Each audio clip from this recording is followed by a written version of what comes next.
Hello class 7 students, welcome back to my channel Success Kipudia. In this video we will learn the topic early democratic tradition, which is related to social study part 1 chapter number 4 new beginning cities and states. My dear subscriber, you have already know that India is the largest democratic country in the world. आप सभी लोग जैसा कि जानते हैं कि भारत पूरे विश्व में सबसे बड़ा लोकतांत्रिक देश है। तो आखिर ये लोकतांत्रिक का जो अर्ली रूप है, प्राचीन रूप है, वो आखिर उसकी परंपरा कैसे चली आ रही है, कहाँ से शुरुआत हुई। चलिए इसके बारे में जानते हैं। ईच जनपदा हैड एन असेंबली और काउंसिल। हर एक जनपद का एक असेंबली या काउंसिल होता था। इट इज़ कॉल्ड सभा और समिति, जो सभा और समिति कहलाता था। Where matters concerning the clan would be discussed. जहाँ पर किसी भी ग्रुप में कोई भी मैटर हो जाए तो उसको डिस्कशन के थ्रू सॉल्व किया जाता था। We may assume that most of the members were elders in the clans. और ऐसा माना जाता था कि ग्रुप के ज़्यादातर जो मेंबर्स होते थे ग्रुप में, वो एल्डर्स होते थे, बड़े लोग होते थे। The raja was not expected to rule independently और आर्बिट्रेटरीली। राजा से ये आसान अपेक्षा नहीं की जाती थी कि वो स्वतंत्र रूप से या मनमाने ढंग से अपना शासन चलाएं। A good ruler was supposed to take the advice from those assemblies, apart from the minister and administrators.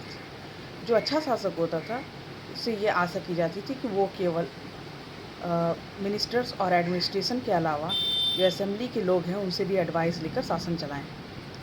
Indeed according to some texts, कुछ जो टेक्स्ट बुक मिला है उससे पता चला है कि an incompetent ruler could be removed by the assembly. कि किसी बुक से साक्ष्य मिला है कि अयोग्य जो शासक होते थे उसको असेंबली हटा भी सकती थी। Of course while such mentions are significant, ये बहुत ही महत्वपूर्ण मेंशन किया गया है। It does not mean that this was an established law, लेकिन ऐसा कोई कानून स्थापित था ऐसा क्लियर नहीं हुआ है। Let us remember that the data we have for such remote periods is incomplete. जैसा कि आप सभी जानते हैं कि हिस्ट्री जो है वो जो एविडेंस है उसके बेस पर लिखा जाता है। पूरी तरह से रियलिटी पता नहीं जाती है, कंप्लीट इन्फॉर्मेशन नहीं मिल पाता है उसके बारे में, तो वो अनुभव और अंदाज के आधार पर लिखा जाता है। और इस कारण से बस ऐसा अनुमानित है कि वो जो ऐसा कानून नहीं था, लेकिन जो अयोग्य होते थे उसको असेंबली के द्वारा हटा दिया जाता था। In their political system the Mahajanapadas expanded the basic principles of the Janapadas. राजनीतिक व्यवस्था की बात करें तो महाजनपदास जो था वो जनपदास का ही फैला हुआ रूप है। समवेयर इन फैक्ट, कुछ महाजनपदों में मोनार्किस सिस्टम था, in the sense that the raja was the ultimate, जहाँ पर राजा ही एकमात्र शासक होता था।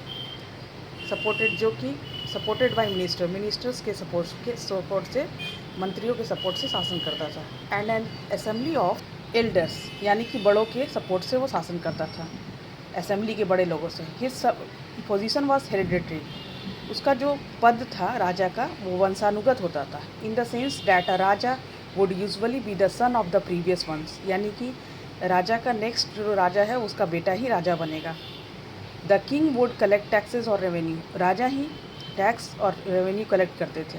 Maintain law and order, get impressive fortification build around their capital, उसके राजधानी के आसपास में, राज्य के आसपास में किलाबंदी रहती थी। And maintain an army to defend the territory और wage war with neighbouring ones as the case may be. वो अपने आर्मी को मेंटेन की हुई थी अपनी रक्षा के लिए, और इसके अलावा ज़रूरत पड़ने पर नेबरिंग कंट्री से वो वॉर भी करते थे। Magadh, Kosala and Avanti were among the most powerful such state, और इस तरह के स्टेट्स का एग्जाम्पल है मगध, कौशल, अवंती, जहाँ पर मोनार्की एडमिनिस्ट्रेशन सिस्टम फॉलो किया जाता था। हाउएवर एटलीस्ट 2 महाजनपदास, लेकिन जो 2 महाजनपद थे Vajji and the neighbouring Mala had a different system, वहाँ पर दूसरे सिस्टम को फॉलो किया जाता था। द सभा और समिति हैड मोर इन पावर, वहाँ पर सभा और समिति ज़्यादा पावरफुल थी। And took important decision through discussion, जहाँ पर जो भी महत्वपूर्ण निर्णय है वो डिस्कशन के थ्रू लिए जाते थे, and if necessary through vote such through vote, और जहाँ ज़रूरत पड़ती थी वहाँ वोट भी करवाया जाता था। Surprisingly this included the selection of the raja, यहाँ तक कि आश्चर्य करने वाली बात है कि राजा का भी चुनाव इसी तरह होता था, वोटिंग या डिस्कशन के through. This means that those Mahajanapadas which were called Ganas और संगास, और इस तरह के महाजनपद को संघ या गण कहा जाता था, वर नॉट मोनार्कीज, वहाँ पर राजतंत्र नहीं था। There functioning might be called democratic, वहाँ का जो फंक्शन था वो डेमोक्रेटिक कहलाता था, यानी कि लोकतांत्रिक। Since members of the assembly were the ones to select the ruler and take major decision, और इस तरह से असेंबली के मेंबर्स ही राजाओं का चुनाव करते थे, महत्वपूर्ण निर्णय लेते थे। In fact scholars have often called them early republics as they are indeed one of the earliest system in the world, और वो जो बुद्धिजीवी हैं, विद्वान लोग ये कहते हैं कि ये अर्ली रिपब्लिक का एग्जाम्पल था, यानी कि प्राचीन गणतंत्र का जो लोकतांत्रिक का पहला प्राचीन रूप है, शुरुआती रूप था, और ये पूरे वर्ल्ड का सबसे प्राचीनतम रिपब्लिकन या डेमोक्रेटिक रूप देखा गया है। असल में देखा गया था कब? जनपदास और महाजनपदास के टाइम में। आई होप कि ये वीडियो आपको पसंद आएगा।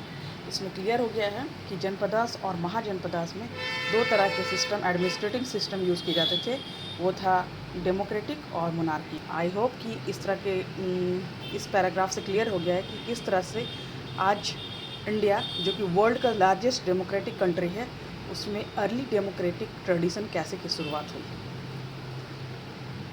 इसी तरह से आप लोग मेरे वीडियो को लाइक्स और सब्सक्राइब कीजिए। आई होप कि और भी अच्छे अच्छे वीडियोस और ट्रिकी स्टाइल में बहुत सारे शॉर्ट वीडियोस आएंगे। Thank you.